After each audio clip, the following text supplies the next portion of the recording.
Hi y'all, it's Kirby here with KJF-TravelAdventures, and I'm going solo to Universal Studios to check out Halloween Horror Nights.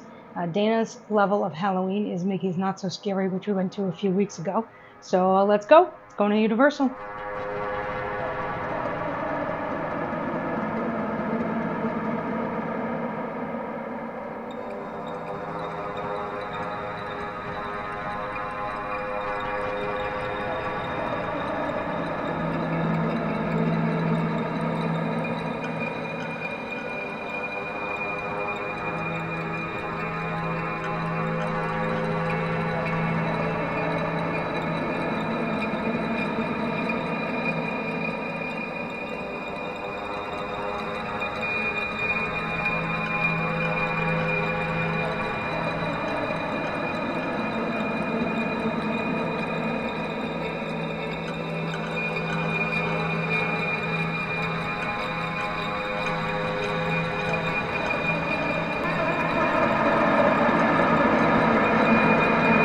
Alright, the Chupacabra house was super cool. It had really awesome puppets. It really wants to focus on Sarah's face. So now we're heading to the Blumhouse house. We're going to start using our express pass.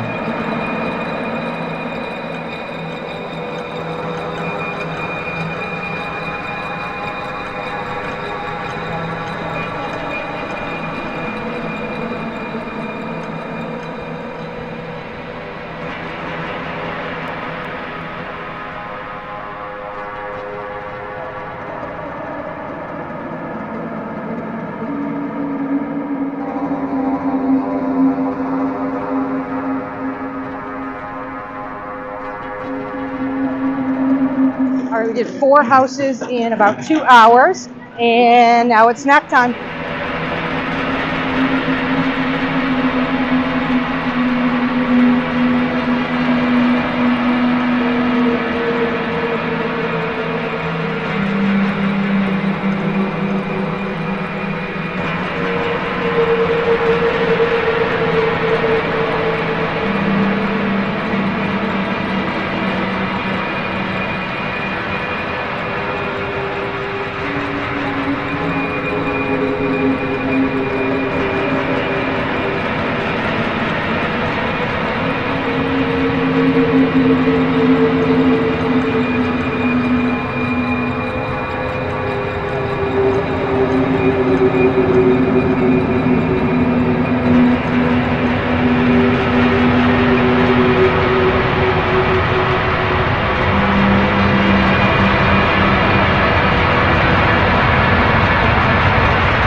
This concludes the living portion of the album.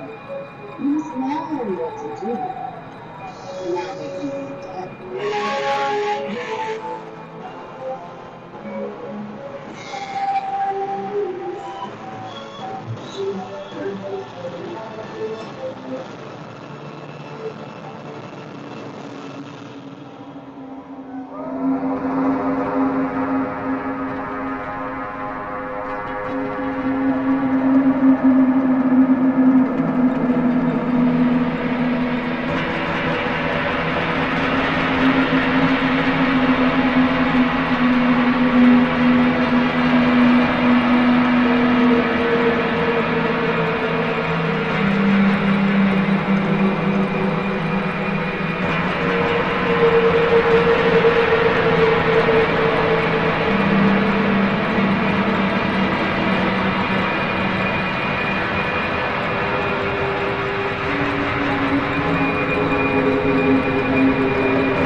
did all 10 houses, plus we did one house twice, and we saw both shows, and we each got a food and an alcoholic beverage, and we will be back in the car before 1:45 a.m.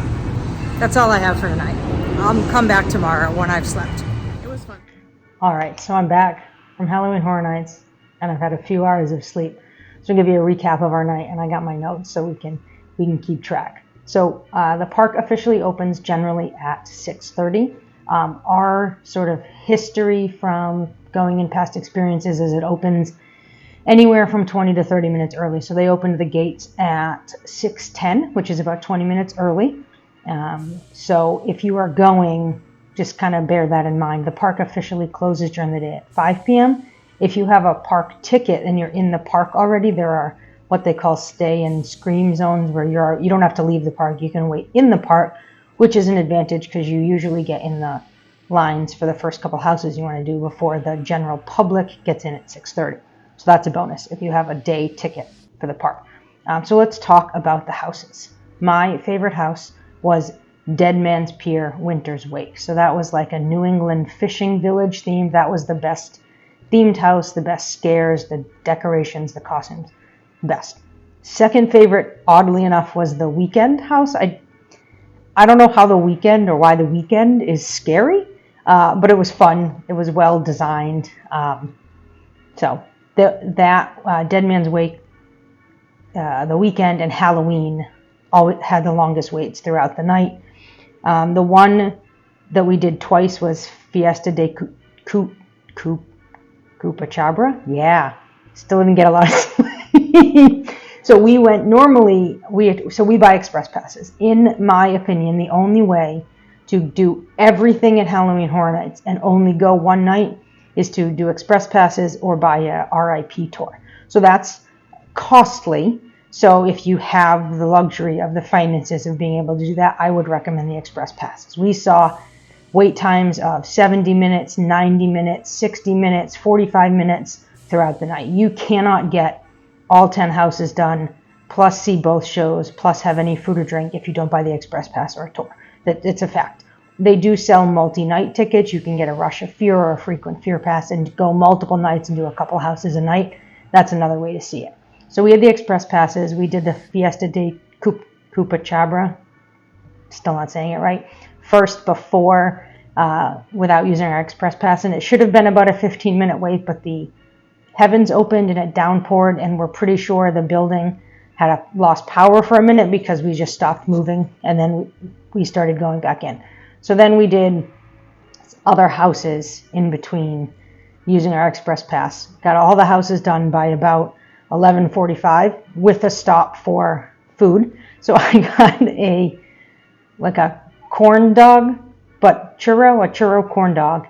And Sarah got like a maggot covered, it was a hot dog, corn dog with like gochujang sauce and stuff.